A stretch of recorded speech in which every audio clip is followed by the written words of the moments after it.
सुनकर शुभ का उनके पास दूध भेजना और दूध का निराश लौटना।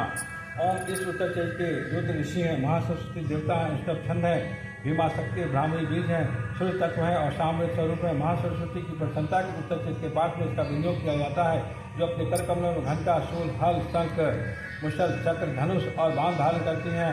शरद ऋतु के शुभ संपन्न चंद्रमा के समान जिनकी मनोहर कांति है, जो तीनों लोकों के आधारभूता शुभ आदि देवताओं का नाश करने वाला है, तथा गौरी के शरीर से जिनका प्राकट्य हुआ, उन महासरस्वती देवी का मैं निरंतर भजन करता हूँ। ऋषि कहते हैं, मोह काल में शुभ और निशुभ नामक असुरों ने अपने बल के घमंड में आकर सत्यपति इंद्र के हाथ से तीनों लोकों का राज्य और जड़ भाग छीन लिए। यही दोनों सूर्य, चंद्रमा, कुबेर, यम और वरुण के अधिकार का भी उपयोग करने लगे, वायु और अग्नि का कार्य भी वही करने लगे। उन दोनों ने सब देवताओं को अपमानित, राजभ्रष्ट, पराजित तथा अधिकारहीन करके स्वर्ग से निकाल दिया। उन दोनों महान असुरों से तिरस्कृत देवताओं ने अपराजिता देवी का स्मरण किया और सोचा, जगदम्बा ने हम लोगों को वर दिया था कि आपत्ति काल में स्मरण करने पर मैं तुम्हारी सब आपत्तियों को तत्काल नाश कर दूंगी। यह विचार कर देवता गिरिराज हिमालय पर गए। वहाँ भगवती विष्णु माया की स्तुति करने लगे। देवता बोले, देवी को नमस्कार है, महादेवी शिवा को श्रद्धा नमस्कार है, प्रकृति और भद्रा को प्रणाम है। हम लोग नियम पूर्वक जगदम्बा को नमस्कार करते हैं, रौद्रा को नमस्कार है, नित्या, गौरी और धात्री को बारंबार नमस्कार है, ज्योत्सना में चंद्र रूपनी तथा सुख स्वरूपा देवी को सतत प्रणाम है। शरणागतों का कल्याण करने वाली बुद्धि और सिद्धि रूपा देवी को हम बारंबार नमस्कार करते हैं। नैऋति राजाओं की लक्ष्मी तथा श्रावणी स्वरूपा आप जगदम्बा को बार बार नमस्कार है। गीता, दुर्गा, पारा, सारा, सर्वकाली, ख्याति, कृष्णा और धूमा देवी को सर्वदा नमस्कार है। अत्यंत सौम्य तथा अत्यंत रौद्र रूपा देवी को हम नमस्कार करते हैं, उन्हें हमारा बारंबार प्रणाम है। जगत के आधारभूता कृति देवी को बारंबार नमस्कार है। देवी सब प्राणियों में विष्णु माया के नाम से कही जाती, उनको नमस्कार, उनको नमस्कार, उनको बारंबार नमस्कार है। जो देवी सब प्राणियों में चेतना कहलाती है, उनको नमस्कार, उनको नमस्कार, उनको बारंबार नमस्कार है। जो देवी सब प्राणियों में बुद्धि रूप से स्थित है, उनको नमस्कार, उनको नमस्कार, उनको बारंबार नमस्कार है। जो देवी सब प्राणियों में मित्रा रूप से स्थित है, उनको नमस्कार, उनको नमस्कार, उनको बारंबार नमस्कार है। जो देवी सब प्राणियों में क्षुधा रूप से स्थित है, उनको नमस्कार, उनको नमस्कार, उनको बारंबार नमस्कार है। जो देवी सब प्राणियों में छाया रूप से स्थित है, उनको नमस्कार, उनको नमस्कार, उनको बारंबार नमस्कार। जो देवी सब प्राणियों में शक्ति रूप से स्थित है, उनको नमस्कार, उनको नमस्कार, उनको बारंबार नमस्कार है। जो देवी सब प्राणियों में कृष्णा रूप से स्थित है, उनको नमस्कार, उनको नमस्कार, उनको बारंबार नमस्कार है। जो देवी सब प्राणियों में शांति रूप से स्थित है, उनको नमस्कार, उनको नमस्कार, उनको बारंबार नमस्कार है।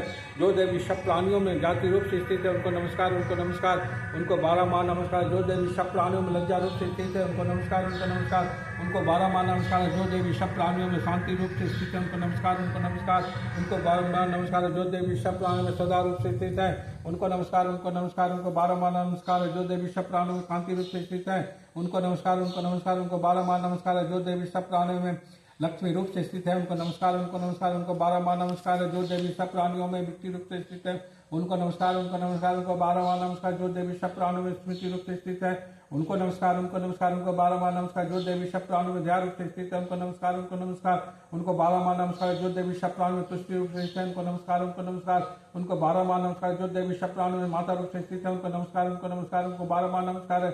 जो देवी सब प्राणियों में भ्रांति रूप से स्थित है, उनको नमस्कार, उनको नमस्कार, उनको बारंबार नमस्कार। जो जीवों के इंद्रवर्ती अधिशास्त्री देवी एवं सब प्राणियों में सदा व्याप्त रहने वाली उन व्याप्ति देवी को बारंबार नमस्कार है। जो देवी चैतन्य रूप से संपूर्ण जगत को व्याप्त करके स्थित है, उनको नमस्कार, उनको नमस्कार, उनको बारंबार नमस्कार है। पूर्व काल में अपने अभिष्ट की प्राप्ति होने से देवताओं ने जिनकी स्तुति की तथा देवराज इंद्र ने बहुत दिनों तक जिनका सेवन किया, वह कल्याण की साधन होता ईश्वरी हमारा कल्याण और मंगल करे तथा सारी आपत्तियों को नाश कर डाले। उदंड दत्तु सताए हुए हम सभी देवता जिन परमेश्वरी को इस समय नमस्कार करते हैं तथा जो भक्ति से विनम्र पुरुषों द्वारा स्मरण किए जाने पर तत्कालीन शकुन विपत्तियों को नाश कर देती है, वो जगदम्बा हमारा संकट दूर कर ऋषि कहते राजन। इस प्रकार जब देवता स्तुति कर रहे थे, उस समय पार्वती देवी गंगा जी के जल में स्नान करने के लिए वहां आई।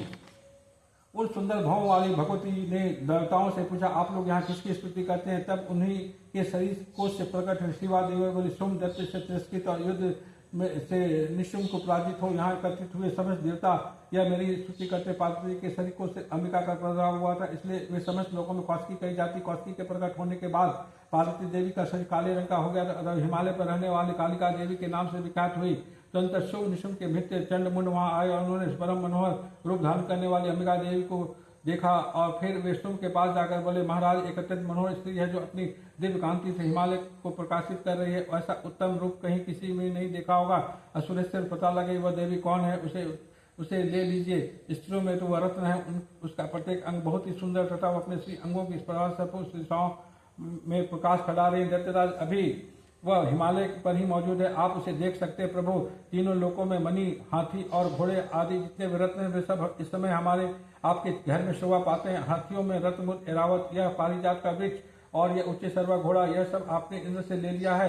हंसों से जुटा हुआ यह विमान भी आपके आंगों में आंगन में शोभा पाता है। यह रत्नमुत अद्भुत विमान जो पहले ब्रह्मा जी के पास था, अब आपके पास यहाँ लाया गया है। यह महापद नामक निधि आप कुबेर से छीन लाए हैं। समुद्र ने भी आपको किंजलकिनी नाम की माला भेंट की है, जो केसरों से सुशोभित है और जिसके कमल कभी कुमलाते नहीं है। सुवर्ण की वर्षा करने वाला वरुण का छत्र भी आपके घर में शोभा पाता है तथा यह शेष रत्न जो पहले प्रजापति के अधिकार में था वह अब आपके पास मौजूद है। तथेश्वर नृत्य कांतिता नाम वाली शक्ति भी आपने छीन ली है तथा वरुण का पास और समुद्र में होने वाली सब प्रकार की रत्न आपके भाई निशुम्भ के अधिकार में है। अग्नि ने भी स्वतः शुद्ध किए हुए 2 वर्ष आपके सेवा में अर्पित किए हैं। दैत्यराज इस प्रकार सभी रत्न आपने एकत्र कर लिए हैं। फिर ये जो स्त्रियां रत्न कल्याणमयी है, इसे आप क्यों नहीं अपने अधिकार में कर लेते हैं। ऋषि कहते हैं, चंड मुल का ये वचन सुनकर शुम्भ ने महादत्य सुग्री को दूत बनाकर देवी के पास भेजा और कहा, तुम मेरी आज्ञा से उसके सामने ये बातें करना और ऐसा उपाय करना जिससे प्रसन्न होकर वह शीघ्र ही यहाँ आ जाए। वह दूत पर्वत के अत्यंत रमणीय प्रदेश में जहाँ देवी मौजूद थी गया और मधुर वाणी में कोमल वचन बोला। दूत बोला, देवी दैत्यराज शुम्भ, इस समय तीनों लोगों के परमेश्वर मैं उन्हीं का भेजा हुआ दूत हूँ और यहाँ तुम्हारे पास आया हूँ। उनकी आज्ञा सदा सब देवता एक शब्द से मानते हैं, कोई उसका उल्लंघन नहीं कर सकता। वे संपूर्ण देवताओं का प्रयास कर चुके, उन्होंने तुम्हारे लिए जो संदेश दिया उसे सुनो। संपूर्ण त्रिलोकी मेरे अधिकार में, देवता मेरे आज्ञा का अधीन चलते हैं। संपूर्ण यज्ञों के भागों के मैं पृथक पृथक भुगता हूँ। तीनों लोकों में जितने शेष रत्न वे सब मेरे अधिकार में। देवराज इंद्र का वाहन ऐरावत जो हाथियों में रत्न के समान मैंने छीन लिया है। क्षीर सागर का मंथन करने से जो अश्व रत्न उचे सर्वा प्रकट हुआ था उसे देवताओं ने मेरे पैरों पर पड़कर समर्पित किया है। सुन रही उनके सिवा और भी जितने रत्न पदार्थ देवताओं, गंधर्व और नागों के पास थे वे सब मेरे ही पास आ गए। देवी, हम लोग तुम्हें संसार के ईश्वर में रत्न मानते, अतः तुम हमारे पास आ जाओ, क्योंकि रत्नों का उपभोग करने वाले हम ही। चंचल कटाक्षों वाली सुंदरी तुम मेरी या मेरे भाई महात्मा की सेवा में आ जाओ, क्योंकि तुम रत्न स्वरूपा हो। मेरा वर्णन करने से तुम्हें सुनना रहित महान ऐश्वर्य की प्राप्ति होगी। अपनी बुद्धि से यह विचार कर तुम मेरी पत्नी बन जाओ। ऋषि कहते हैं, दूत के योग करने पर कल्याण में भगवती दुर्गा देवी जो इस जगत को धारण करती है, मनी मन गंभीर भाव से मुस्कुराई और इस प्रकार बोली। देवी ने कहा, दूत तुमने सत्य कहा है, इसमें तनिक भी मिथ्या नहीं है। तो तुम तीनों लोगों का स्वामी और निशुम्भ भी उसी के समान पराक्रम में, किंतु इस विषय मैंने जो प्रतिज्ञा कर ली उसे मिथ्या कैसे करूं। मैंने अपने अल्प बुद्धि के कारण पहले जो प्रतिज्ञा कर रखी है उसे सुनो।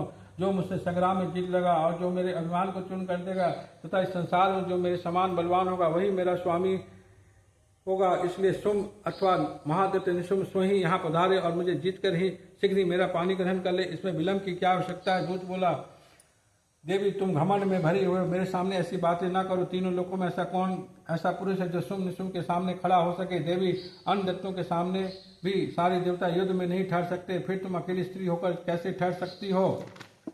जिन शुम्भ आदि दत्तों के सामने इंद्र आदि सब देवता भी युद्ध में खड़े नहीं हुए, उनके सामने तुम स्त्री होकर कैसे जाओगे। इसलिए तुम मेरे कहीं कहने से शुम्भ निशुम्भ के पास चली चलो। ऐसा करने से तुम्हारी गौरव की रक्षा भी, अन्यथा जब ये केस पकड़ के कैसे देंगे तब तुम्हें अपनी प्रतिष्ठा खोकर जाना पड़ेगा। देवी बोले, तुम्हारा कहना ठीक है, शुम्भ बलवान है और निशुम्भ भी बड़े पराक्रमी है, किंतु क्या करूं, मैंने पहले जो सोचे समझे प्रतिज्ञा कर ली है, अतः अब तुम जाओ। मैंने तुमसे जो कुछ कहा वह सब दैत्यराज से आदरपूर्वक करना, फिर वे जो उचित जान पड़े करे। इस प्रकार से महात्मा पुराण में श्रावणिक मंत्र के अंतर्गत देवी महात्मा देवी दूत संवाद नामक 5वां। ओम तत्सत।